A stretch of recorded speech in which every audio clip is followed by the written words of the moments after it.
putar kumsom sari pariat kumsom riat nai to hianin thumin cha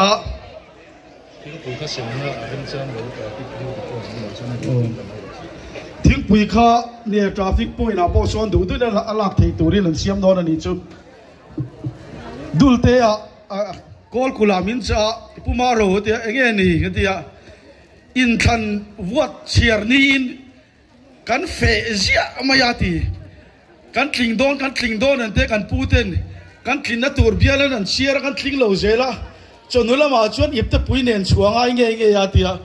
chu wang chuan voi ne ron kal khom te hi thei top choila in than wat chiar ni lam turi ri po chango anwam turu kan in po change yang in than ni in tu toy te kan soyanga soima in hei la kan char chuaka kapa hi emenu hun lai khan kumsom ni pangalian ta a khanin ngo pa bia la lo ding to a chuta chuan atan lan phua pu du tan te then phung than hol lal deng wal tha zong holin lal du om nang nge ka thang ber chen lo ti to ni kumsom ni malang khan chu bi rual che chuanin kapa pualin la an phua kumsom ni panga chuang kan theingil to a tuna hian asatu ten pakhatina thuna na ria pakhatina chang ria chang khatna ria pakhatina chang ni na ria chang thumnam selea tuna chang lina ni min pi khan kan se chuak le ni chu tiang chuan lan phua chu tan la phua ro pui tak mai chu he rama hianin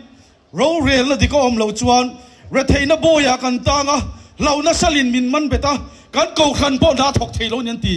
chu tiang ang chuan la rem puya na ron sanga chu chuan ka tu soi tur za som sari chu aron cover nga le ni tu na rem puya lo som leang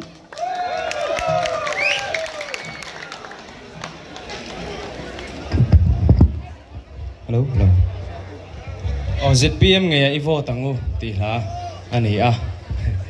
kan zir chok khop bai a hriat pen la hre don lo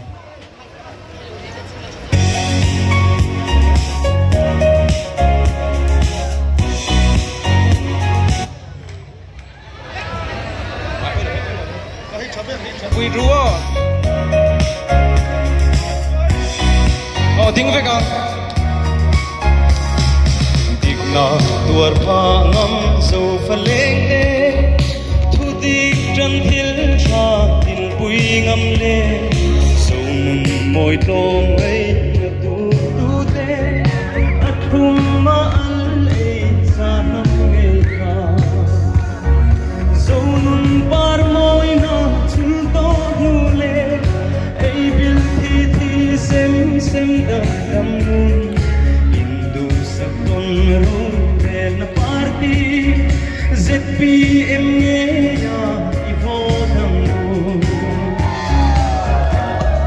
rammi deruri tam sia ngai lo lal paru re chu kan theng leke nam fa deruri zo ram thar ZPM chan hai tenu le pa zo par moi na chul to hule ei bil thi sem sem dam dam hindu sakun ru na party